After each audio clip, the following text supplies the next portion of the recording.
This one is posted by Legion, and it's by Goat. Oh, isn't this the guy that did the... Yeah, he did the Tarkov Wiggle video. The dark side of early access gaming. Ooh. 7 days ago. This is pretty good. Is Chris Roberts. He starts off with Chris Roberts. This is gonna be good. This is Chris Roberts. He was the creative mind behind the wildly popular Wing Commander franchise that first took flight in 1990. I remember playing this game with my dad when I was a kid. Moving in. It was an amazing game for its time. The franchise was a huge success. They even got Mark Hamill to star in the game. I hope you're right, Admiral. I hope we are on the same side. Spoiler alert, they're not. Today, Chris Roberts is working on a new ambitious game called Star Citizen. He started accepting funding for the game after about a year of development, but that was back in 2012. It's gonna be on my second channel, so you can just watch it afterwards. More than 10 years ago. And after raising over $500 million and numerous failed attempts to adhere to a schedule, the developers have made a decision to not publicly discuss any official release timelines. Lately, I've become so frustrated with the gaming industry that I hired an Unreal Engine developer to help me create a fake game trailer. I wanted to test how easy it is to convince people that a project is real. I wanted to be in the trailer, so I had... Wait, what? What? Really? How easy it is to convince people that a project... Dude, I'm loving this guy. His Tarkov Wiggle video was fucking amazing. He's doing great fucking work. I love this. Is real. I wanted to be in the trailer, so I had to shave my beard and wear a disguise to hide my identity. God, I can't wait till I get my beard back. And it worked. You all ate it up. And I'm going to explain why I did it, how I did it, and where we go from here. But before we jump into that, if you weren't aware, last month my PC was taken down by a hacker after my video brought attention to the cheating problem in Escape from Tarkov. Turns out, criminal organizations get mad when their servers are raided by the police. The hackers were able to identify who I was and target me, but I have since thought about my security on the internet, and if I had been using a VPN from Private Internet Access, the sponsor of today's video, I would have never been targeted in the first place. That's true. You all know how a VPN... So what happened to him, if you didn't know, he made a Tarkov Wiggle video. It's a really good video, and it like exploded throughout the gaming community. It's an amazing video. So what he did, he got cheats for himself, and he was using those cheats to find other cheaters. And then he exposed the whole like cheat method and all of that. Was this like a what was this, like Red Baron fucking flying over me? What just happened? But anyway, so after that, he got hacked because they found him through Discord and through the cheat thing that he had still installed, and they fried his SSDs and all of that. And can allow you to access geo-blocked content. But something that most people don't realize is that when you connect to a Wi-Fi hotspot, all of your internet traffic is visible regardless of if you are in an incognito mode. I've always shied away from using a VPN because I don't want to lower my ping when I am gaming. And it turns out that in many cases, your ISP is routing your connection through a congested or inefficient pathway to reach the gaming server. A VPN can potentially bypass that and connect you to a gaming service via a more direct and efficient path. In my testing, I had about a 4 to 5 millisecond faster ping on average when I was connecting to Colombian Tarkov servers using a Colombian VPN servers through Private Internet Access. And it's not just about the ping. A VPN encrypts all internet communications coming from your device, making your personal data unreadable by third parties. Many of you have asked how you can support me, and I would appreciate it if you would head over to piavpn.com/go to start using a VPN for 83% off. It wasn't cheap to hire a game developer to help me with this project. And sponsors like Private Internet Access allow me to make videos like this. For only $2.03 a month, you can protect yourself today. More information in the description box. Is he using the new like NVIDIA thing that like makes your eyes look straight into the camera? Because it sure does look like that. I bought physical copies of games or rented them at Blockbuster. Welcome to Blockbuster Video. Blockbuster Video. Rest in peace, Blockbuster. There wasn't going to be another update or version to look forward to until they release a follow-up title. And did they ever deliver? And whatever bugs yeah. existed on these little memory sticks became part of the game, and in some cases, the bugs lived on to become part of the franchise forever. Do you remember warthog jumping in the original Halo? This is again player-made content, as I've said before. And here's where it gets interesting. The developers did not remove warthog jumping in future releases of the game, and it still remains in Halo's Combat Evolved Anniversary Edition, still playable almost 20 years later. Recently, Amazing. Nintendo revealed a new flying raft in a trailer for the upcoming game Tears of the Kingdom, which is slated for release in a few weeks. The addition of this flying structure to the game has sparked speculation among fans, and some believe it was inspired by a popular Breath of the Wild flying guardian glitch. And there we go, we have takeoff. It's easier said than done to get this right. 90s kids will remember the missing number glitch Pokemon, which could be replicated under certain conditions. This glitch became quite popular, and some fans even created their own. Is he gonna say that Star Citizen is not fixed in the elevators because it's just like a thing that Star Citizen does best, having broken elevators? Is that it? Own custom Pokemon card as a novelty item. IGN listed the bug as one of the top 10 best Easter eggs in gaming history. Catching it also ended up giving you an infinite number of whatever items you had in your 6-item slot, very handy for rare items like Master Balls or rare candy. I can't really express to the younger audience how different it was encountering a glitch in older video games. It was like discovering a hidden gem. And today, you won't see anyone reference bugs in games as Easter eggs. It's just an expectation that you'll run into game errors. Yep. I threw up a quick poll in my Discord, and the majority of players have never even filled out a bug report. And it's not because they aren't experiencing bugs. But look, there's one more reason why the games are much more complex. I gotta defend them to a degree. The games are much more complex than they were back in the day. I think it's because beta testing a game these days just means you accept the fact that the game is unfinished and broken. Yeah. As time went by, the internet expedited Most the delivery of people games to the think like consumer, that. to the point where almost all games today are downloaded over the internet. Developers now have the ability to release patches and updates on the fly, especially for multiplayer games. And today, it has become increasingly common for games to be released in beta status, unfinished.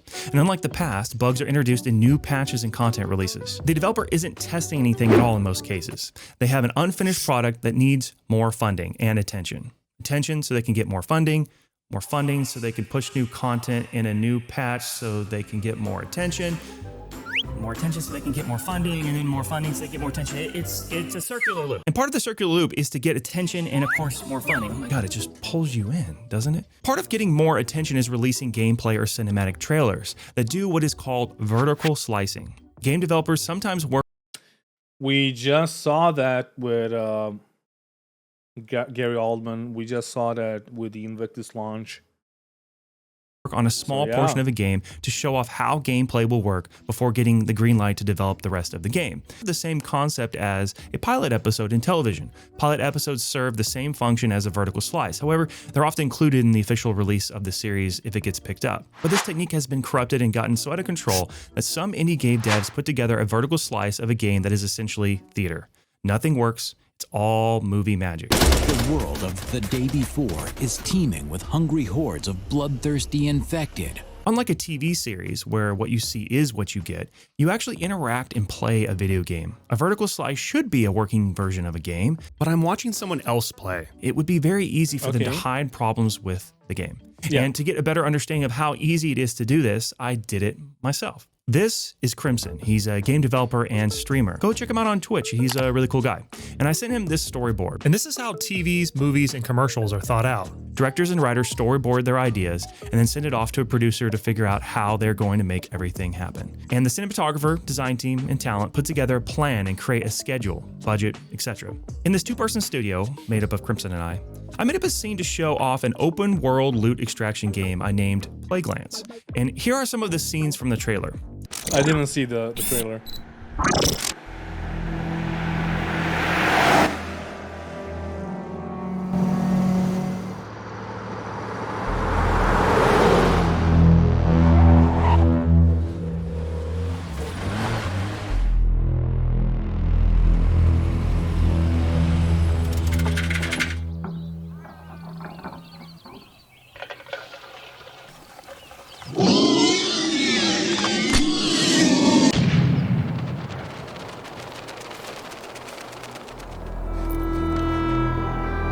Okay, we can stop it right there. You can find a full video and a link in my description box, but it's not real at all. Look at what happens when we look around a bit too much. The city floats, and nothing is interactable in this. Amazing. Okay, let's actually watch the video. Where is it? It's 2.5 minutes. It's not that bad. So we watch this bit.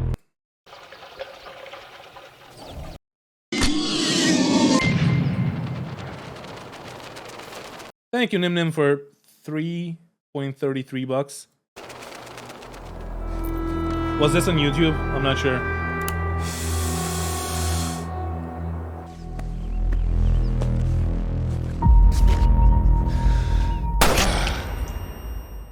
No gunshots, no actual, like, flash.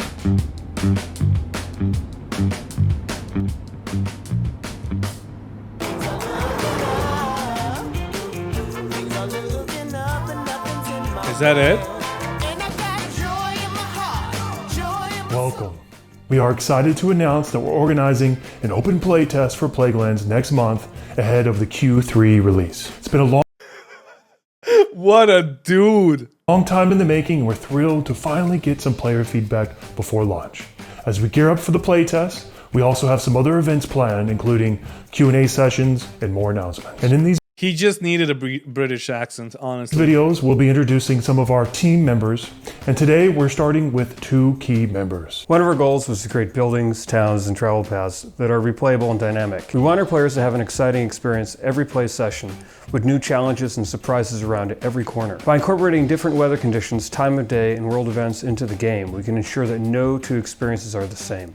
Great netcode is the backbone of any successful online game, and it can make or break the player experience. Your accomplishments will be meaningful in Playlands, and we prioritize netcode. Wait, in what? In Playlands?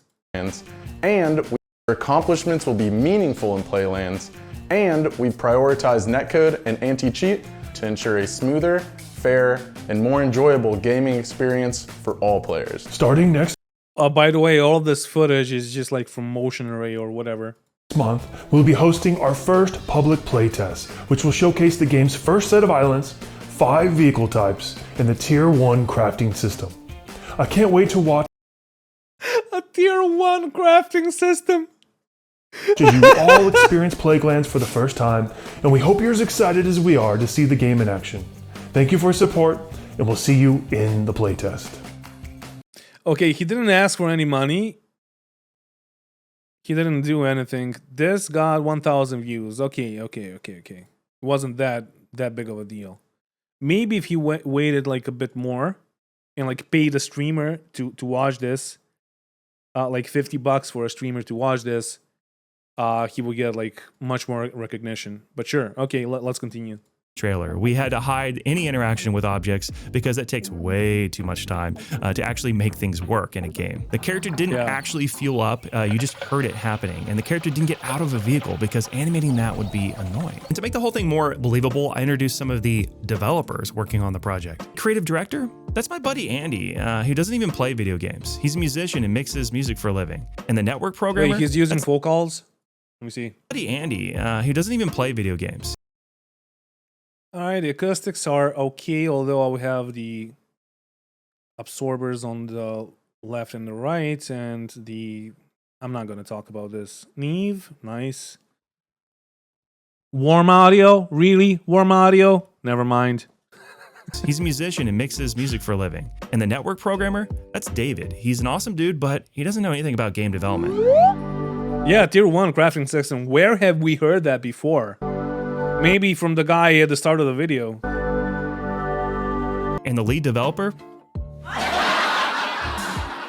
The inspiration for this project was when I watched a trailer for a similar type of game called The Day Before. The game rocketed to the #1 spot on the Steam wishlist charts after they released what we now know was a fake game trailer. But unlike Plaguelands, The Day Before has not yet admitted to being fake, but it's been widely covered and the evidence is overwhelming at this point that this game will never be made in the way that it was represented in the trailers. And eventually we have arrived at a point where if an ambitious project is released, it's going to be in beta format, incomplete, and the player base expects to test the game while the developers apply hotfixes and add content over time. For those of us who played New World, if you didn't hear about this game, it was created by this small indie game studio called Amazon. And for every new patch that fixed the problem, players experienced at least one new game-breaking bug, to the point where sometimes they would have to roll the servers back due to the harm it created, which is absolutely terrible for an MMO. In order to combat the gold duplication via lagging exploit, the game now does not process transactions when one of the players involved is seen as lagging or being offline. This works fine to stop the exploit for now, but has wider reaching implications. It is important to note, these knee-jerk reaction hotfixes are being added directly to the live game, because at this point, New World does not have a public test realm or test server, so nothing is being tested before it goes live. I could easily make an entire video about just New World game-breaking bugs, which Josh Strife Hayes did. You could easily crash other players' clients by simply typing in the text in your chat box. There was an almost infinite damage glitch with the hatchet for a good while, and during my entire time playing this game, the lag was so bad in Wars, everyone would just be frozen on objectives for like 20 minutes. So here's the thing, not all early access games are a complete mess. Take Minecraft for example. It was first released as a free early access game back in 2009. But since then it has become one of the most successful games ever made. The difference between Minecraft and other early access games like Star Citizen lies in the development process. You see, Minecraft initially accepted pre-orders in 2000. It's not just that. Minecraft is more it doesn't have that much code, right? 2009. But as the creator of Minecraft, Notch himself, stated back in 2010, they didn't need much investment back in the day, to didn't game. have. Yeah, being able to it was more be simple self-funded than Star is Citizen. the biggest advantage. A lot of people wanted to invest, but we didn't really need it, it's great because now we just own ourselves. This funding allowed them to release the game in 2011, just a few years later. And as you know, the game's success continued to grow, eventually leading to Microsoft's acquisition of the company in 2014. Early access games can work, but why do they often fail? So let's take a moment to compare two wildly different space-themed projects. On one hand, we have SpaceX, an innovative rocket company that was able to design, build, and launch a Falcon 1 rocket.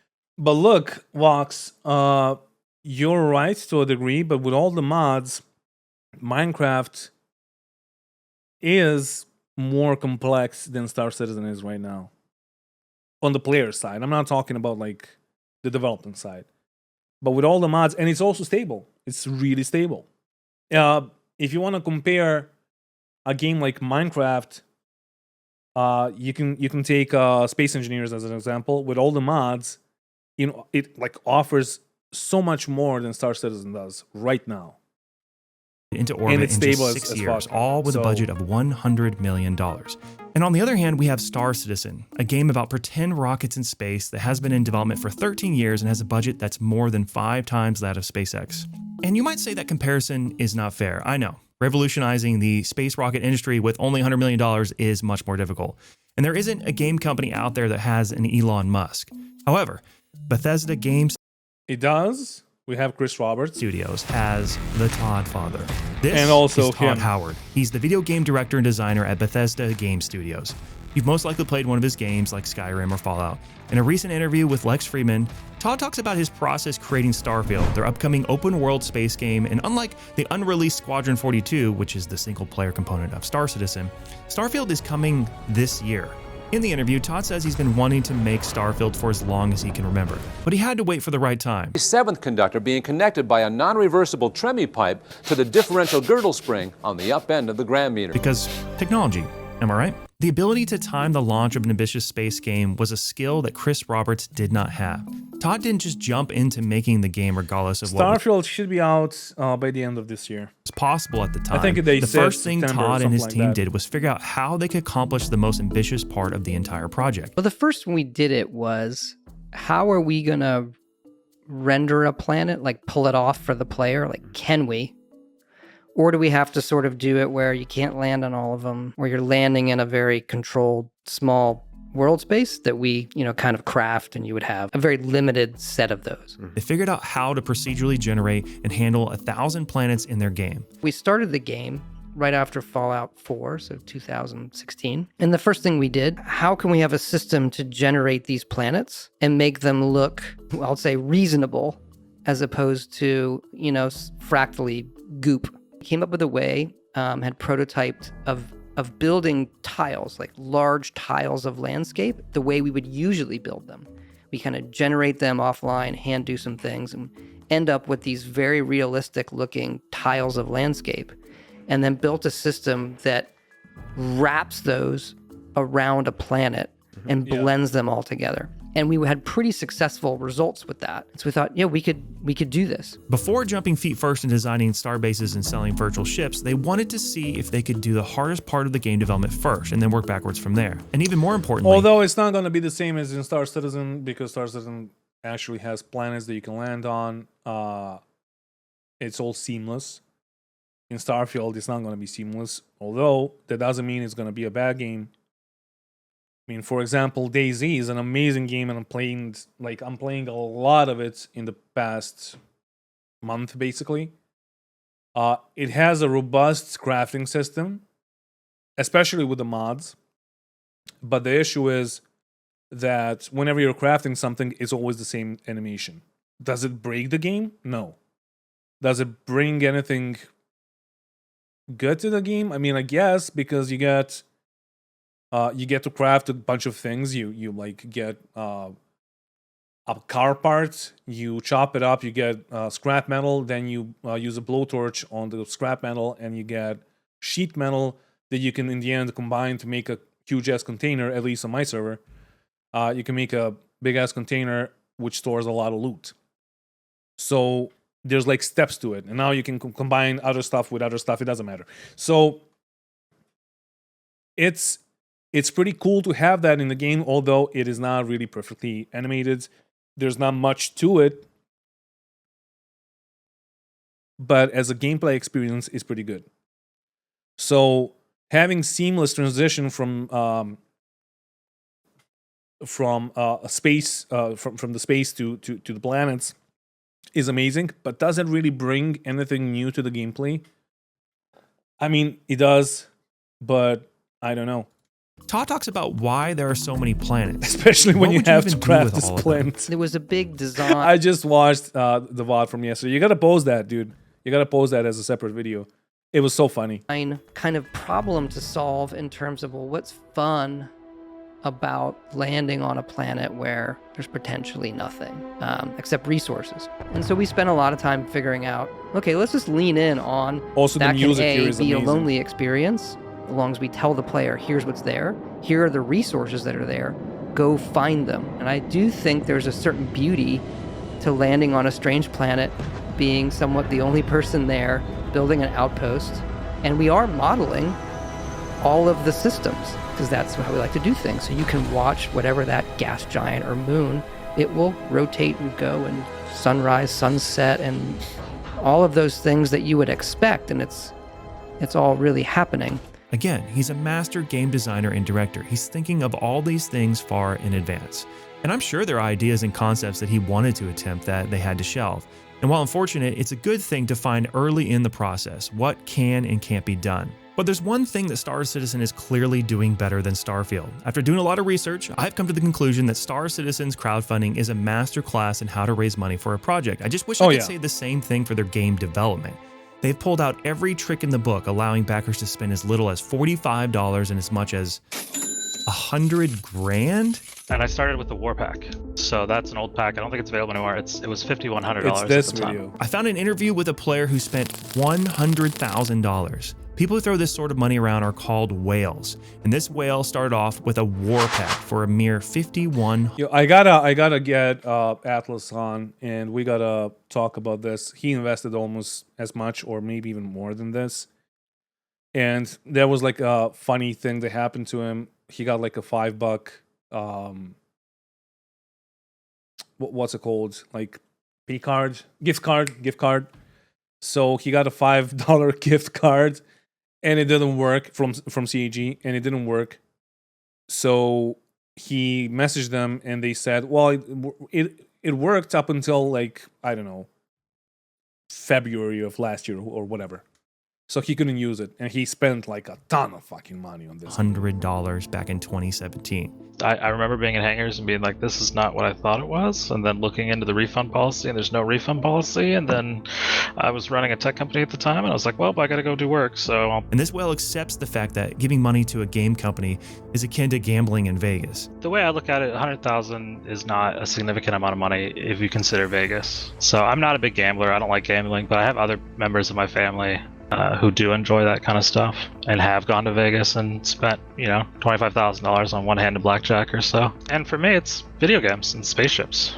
Star Citizen even lets you purchase the individual ships, which can cost as much as $3,600. I must admit that these ships are really neat, and much to my surprise, the Javelin sold out in 5 minutes, but they haven't kept people from spending money on it. For example, you could get the Javelin with this Legatus pack for $27,000. They even have a concierge service to handle these sort of transactions. I always tell myself I'm never going to spend another dollar, and all they have to do is release another spaceship and I'll spend more. I'm just too addicted to the idea of the game. This ship that we are looking at right now is called the Javelin, and a limited number of people bought these back in 2014 and 2015. If you had purchased them in the past, you would be the proud owner of one of these bad boys. Just look at this thing. It's got an infirmary and a place to launch smaller ships that your friends could bring along for the ride, but the ship isn't in the game yet, and even if it magically was in the game, staffing one of these ships would almost fill up the entire server's capacity. 2 Javelins fully staffed is more than the 120 player limit that a server can handle in one area. Star Citizen is an MMO in theory, but in practice, nobody in the game can actually experience large-scale space battles.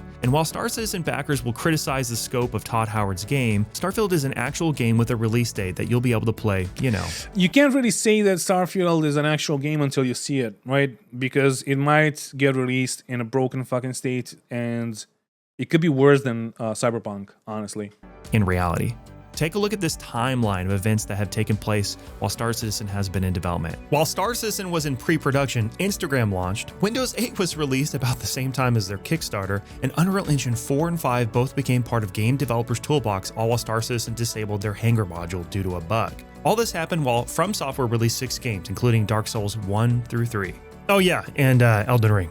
And while a Star Citizen whale is still waiting for his Javelin to be delivered that costs as much as a used Altima, he'll likely FOMO into the latest and greatest ship after each update. It's basically a part of Star Citizen's business model at this point. It's an addiction. I'm just too addicted. And they even have a multi-level market scheme called their Creator Referral Program, which puts the community at work to sell more copies of the game. Star Citizen is on track to raise over $1 billion by 2025 if they keep pace with their current financial statements, which showed nearly $700 million in overall funding to date. And while this Star Citizen Orca in this interview is quite content with his support for the game, what's kept me around, honestly, is the fact that it's in development. The bug hunting is fun to me. Not everyone would agree. There's a vibrant community of people who created a Star Citizen refund subreddit, encouraging players to try to get their money back, and mostly just like bashing the game. Star Citizen did receive enough pressure to change some of their policies to prevent refunds from going through. By the way, this is a Tarkov guy. He's not a Star Citizen guy. Major difference between crowdfunding a game versus finding investors is that backers often encourage what's called feature creep.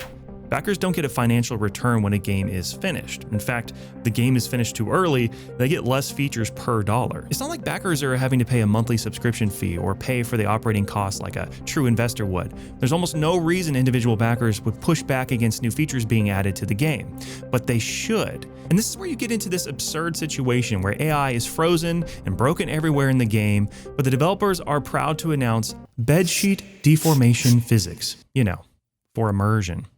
Most backers are not whales, and they have a relatively small amount of money invested. They don't have anything. All right, I mean, bed sheets different. I mean, it's a thing. We're all like having fun with it. It's the stupidest thing. It's as stupid as the bartender thing that they released, and it never actually worked properly. But also, it's not that the lead developers were working on the bed sheet deformation. It was just like new guys, and yeah. The line other than their expectations that will surely be crushed. Backers don't approach the situation like a real investor because the money they threw in is gone regardless of what happens. For a thought experiment, imagine what would happen if Chris Roberts had to go on Shark Tank initially to secure funding.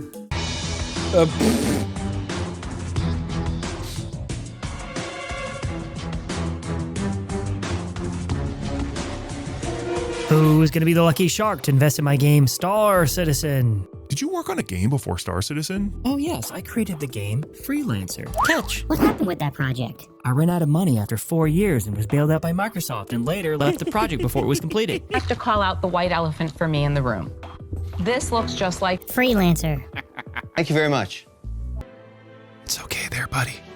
We'll just scam some gamers. And while Chris can make false promises and avoid answering questions his backers ask him if he doesn't want to, when you are speaking to a real investor, the FTC will throw you in jail for fraud if you lie. And if they were to press him on why Freelancer was so expensive and delayed, he would likely respond the same way he always does. Nobody's ever tried to create a game with this magnitude and scope. And the investor's next question would be, is there perhaps a reason for that? But why is Cosmic Chris so addicted to adding features to the game? Because a pre-release game must keep everyone engaged and entertained while the game is being developed.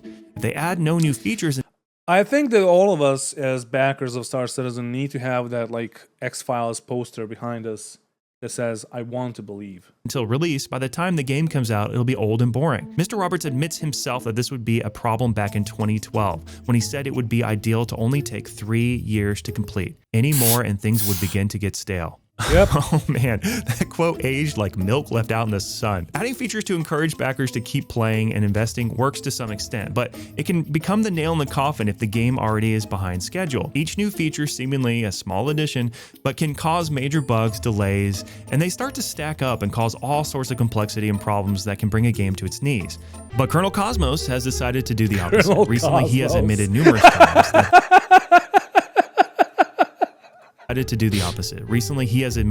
times that the game will probably never actually have a release date, and Star Citizen will continue to be worked on for the foreseeable future. And it's not like they have a somewhat advanced, stable game that they're holding the release back because they want to add new and amazing features. Star Citizen's AI and server stability is completely laughable right now. The feature creep has halted progress on the game so much so that it's... But it's an alpha, GOAT! It's an alpha! What are you gonna expect from an alpha? Sort of a meme to try to do anything in the game before your shit blows up or you get disconnected or have some other game-breaking bug that destroys your experience. When feature creep combines with the sunk cost fallacy, the belief that we should continue investing in something simply because we've already invested so much, disaster often follows. It's like being on a spaceship that's taking on too much weight, but instead of dumping unnecessary cargo, the crew decides to keep it all because, they've already spent so much fuel getting it on board. The result is a slow-moving vessel that's more likely to crash and burn than to reach its destination. By the time Star Citizen releases, the technology that was once innovative will be ancient. AI will probably create more efficient development processes, and competition could swoop in and create a better version before the project is even complete, making Star Citizen a true waste of resources. And that's happening right now with games like Starfield. If you're an average consumer new to this space and you're looking for a futuristic space game to play, my bet is that you'll choose Starfield over Star Citizen this year. And while Star Citizen may continue to attract attention with its lofty promises and massive crowdfunding campaign, the inevitable delays and feature creep are likely to alienate more and more fans over time.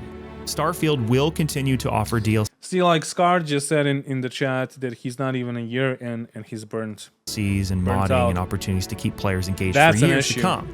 And slowly, over time, Same Star thing Citizen happened to me, but I joined where we had like semi-working patches. And he joined during 3.17.1. So. Could be cut off from their massive crowdfunding campaign. I'm not some vengeful gamer god sitting atop an ivory tower of investment wisdom trying to destroy Star Citizen. In fact, I throw my money at all kinds of pre-release projects. I'm like a moth to a flame, but instead of a flame, it's the promise of a game that'll blow my socks off. And sometimes it does, but mostly I'm left barefoot and disappointed. And that's the magic of crowdfunding. When the suits in the boardroom don't see the value in your vision, crowdfunding can bring together a community of passionate supporters who share your dream. Sure, the game you're backing might not end up being finished, or it might not turn a profit if it even does release. But that's the beauty of crowdfunding model. It's a chance to take a risk, to explore uncharted territories, and to boldly try what others have deemed impossible. But I have a few lessons I've learned that I'd like to share after playing early access games for the last 20 years. Before you give money to a game, assess if you can get your value back with what is currently playable. This is the reason I've played Tarkov for so long and I've yet to pull the trigger on Star Citizen. Despite the problems with Tarkov, I just like every time I see this guy in I've yet to pull the Starfield. trigger on Star Citizen. Where is Despite he? the problems with Tarkov, I've played for thousands of hours and I've enjoyed it.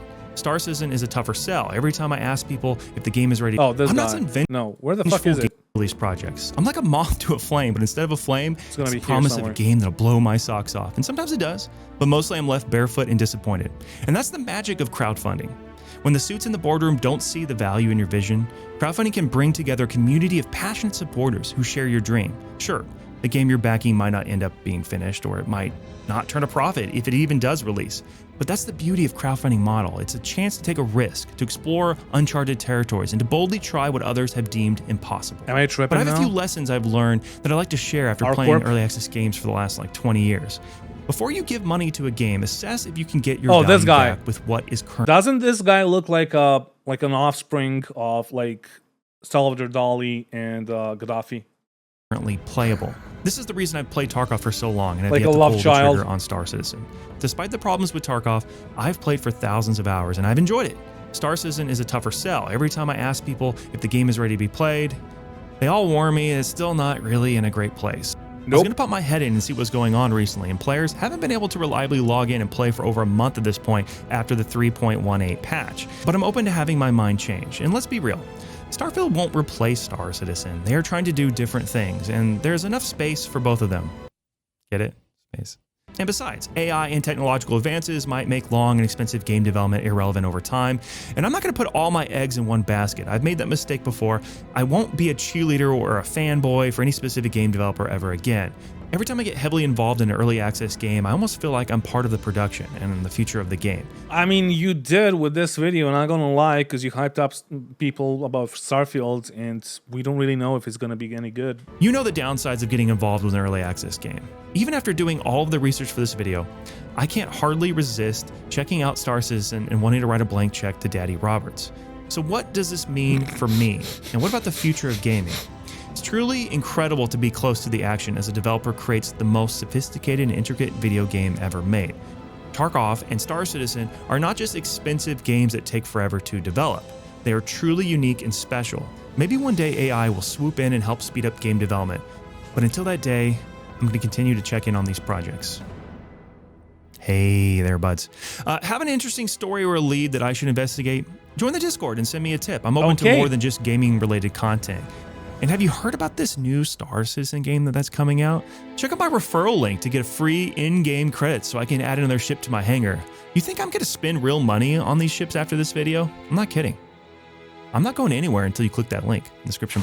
Huh? Wait, does he really have a Star Citizen referral thingy here? He does? Oh, okay. Thank you. I don't want to get a copyright strike.